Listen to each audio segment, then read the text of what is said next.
What is going on, you guys? Brandon here, aka Brawadis, and today I'm bringing you guys another brand new Brawadis NBA video. Now today's video is coming out kind of late, but I told you guys that I would get these series predictions done before the series actually started. And luckily for me, the Clippers and Jazz play the final game of the night. They don't play till late, so I have time to do this video before the series actually starts. This video is being uploaded late for a reason. Well, actually for multiple reasons. One, because I've been doing so many NBA videos over the past couple of days that I've just been drained. On top of my NBA videos, and I've still been doing videos on my main channel, I've just completely lost my mind. Like, I feel like a lost man. I barely even remember my name. I think I've uploaded 10 or 11 videos in my last 3 days in both channels combined. But second, the reason this video is coming out late is because Clippers, Jazz, this series is so hard to predict. Actually, let me be honest with you guys right now.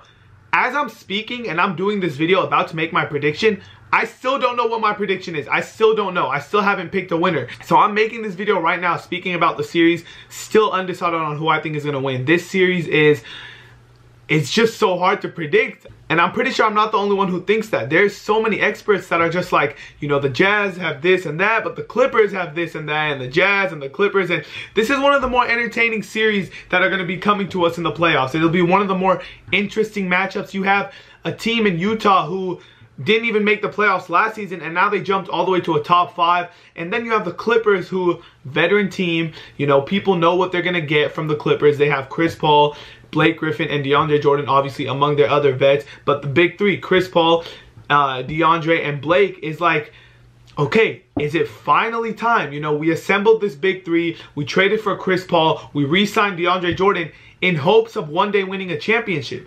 Well, not only have they not won a championship, they haven't even been able to get out of the second round. Last year, they couldn't even get out of the first round. Obviously, I know injuries played a big factor in that. Just like this season, they had Chris Paul miss a bunch of games, and they had Blake miss a bunch of games. They have been bit by the injury bug. But now, finally healthy, it's like, okay, can the Clippers do something? Can the Clippers make some noise? And it just so happened that they matched up with Utah, who I think is a really good team. I think they're very underrated. I know I don't post too many videos on this channel, but if you do scroll back from some of my videos a couple months ago, I've mentioned I really like Utah's core. I really like Rudy Gobert. I like Gordon Hayward. I like that they acquired George Hill. And I feel like they have a solid, young, underrated team. You hardly hear anybody talk about Utah. And now people are going to be forced to talk about them. People are going to be forced to watch them because it's the playoffs. So they're going to have their games on national TV. So let me start by talking about the Jazz. Rudy Gobert, he's a star. I don't care. If you just look at stats, you're not going to think Rudy Gobert is a star. I don't know. He averages like, what, 9, 10, 11 points a game and what, 12, 13 rebounds, whatever. That's not what I'm talking about. His impact on the game is what makes him a star.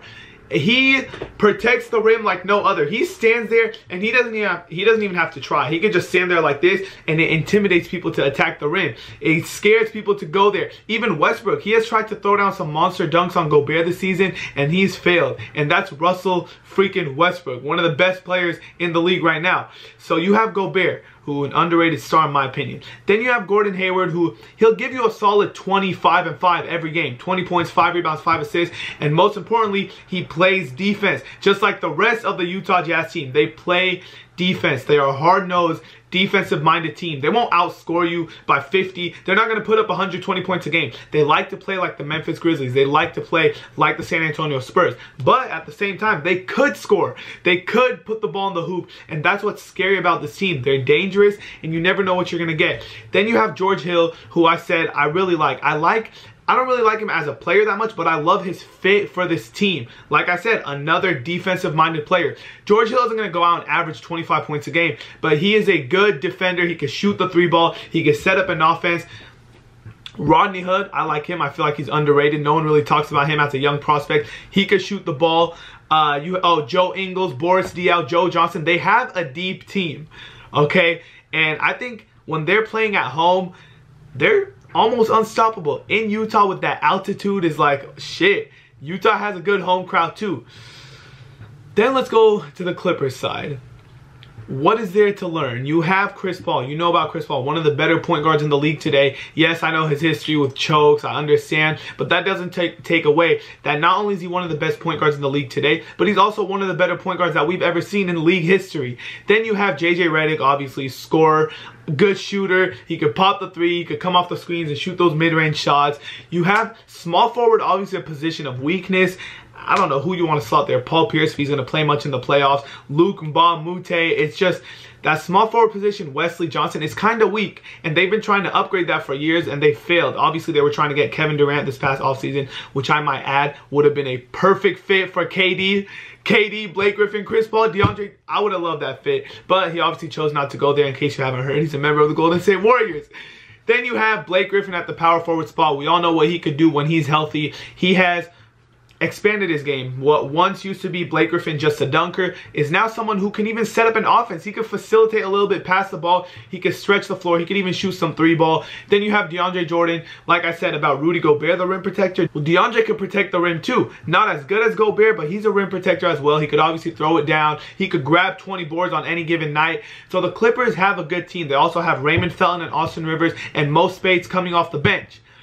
These teams, although playing a different style, are so evenly matched. And that's why I am just talking and talking, because I cannot make a prediction. But I'm going to have to. There's a prediction video. The camera's on. The camera's on for a reason. Tied in the regular season. They both had the same exact record. 4th, 5th seed. 4-5 matchup in the West. I mean, it doesn't get much closer than this. The Clippers, I think, are lucky that they were able to get home court advantage in this series, because I'm going to pick a winner right now, and I'm going to go with the LA Clippers. I think that the Clippers just have too much talent right now, especially with Utah missing the playoffs last season, and this is their first year back in the dance. It's their first year back in the postseason. They're still kind of young. They're still kind of, they're going to have those playoff blues, you know, getting back to the playoffs for the first time after missing it for a while is like, you still have to get acclimated to the playoffs, whereas the Clippers, they've been getting to the postseason year in and year out for the past couple of years. I'm going to say this series goes 7 games. I really believe this is going to be a long series. I doubt any team sweeps, and I doubt this ends in 5. I think the series is going to go at least 6 games, 6 or 7. If I had to make a final prediction, I'm going to go Clippers in 7, closing it out at home. But I really think that Utah matches up perfectly with them.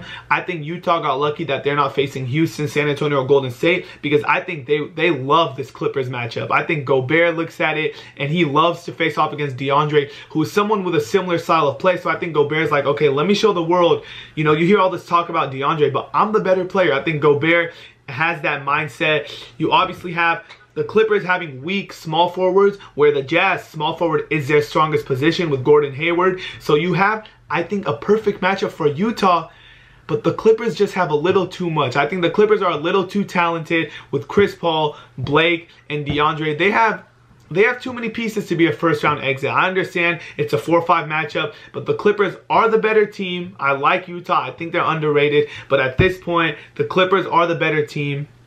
It's the playoffs. They have experience with Doc Rivers, Paul Pierce, obviously. And I think the Clippers are just sick and tired of being, you know, chokers. They're sick and tired of getting out in the first round. I'm not sure they're going to make it too far, because let's say they beat Utah, they're going to have to face off against Golden State. So it's not like, oh yeah, let's beat Utah and go all the way. It's not like that, obviously. In my opinion, if they do win, they're going to get stumbled by Golden State. But that's a different video for a different day. Man, this series was so hard to predict. If this was Utah's, you know, 2nd year back in the playoffs, or 3rd year, or if they were a little more mature, they're so young and inexperienced, I would have easily picked them over the Clippers. But right now, like I said, the Clippers just have too much going for them. They have too much talent. They have too many pieces to be a first-round exit. And I think the Clippers are going to take advantage of a younger team. Again, I would have a different answer if Utah had home court advantage. If Game 7 was in Utah, I feel like it would be a completely different outcome. But I do think the Clippers having home court is a huge advantage, especially against a young Utah team kind of struggle playing on the road. This is going to be one of the better first-round matchups. Such evenly matched teams. And I can't wait to watch it. The first game is tonight. It's 3 o'clock right now, so we're a couple hours away. And I can't wait. Anyways, guys, I hope you enjoyed this video. Not just this video, but I hope you enjoy all the NBA videos that I've been putting out. And thank you guys so much for watching. Like I said, I feel like I've lost it the past couple of days. I don't know if I could keep up this, you know, upload 1 video on my main channel and 3 on my NBA channel every single day, because I actually think I would be dead by the age of 22, because I'm 21 years old now. So I don't want to die that early. And I am losing it a little bit, but I think I could still function. I could still talk. I could still drink water. Hopefully that went down the right fucking throat.